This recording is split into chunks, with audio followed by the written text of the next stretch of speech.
since I put some tarp on my bird's loft and light, so I don't see any rain.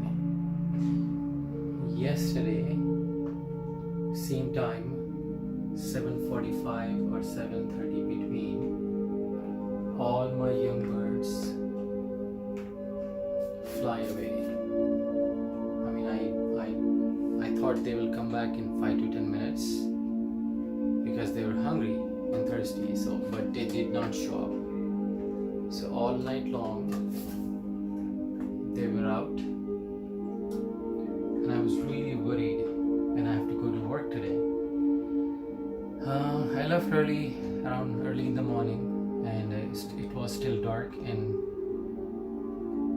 so I start sending messages to my daughters and my family, check it out. Finally, they made it early in the morning. All eight of my young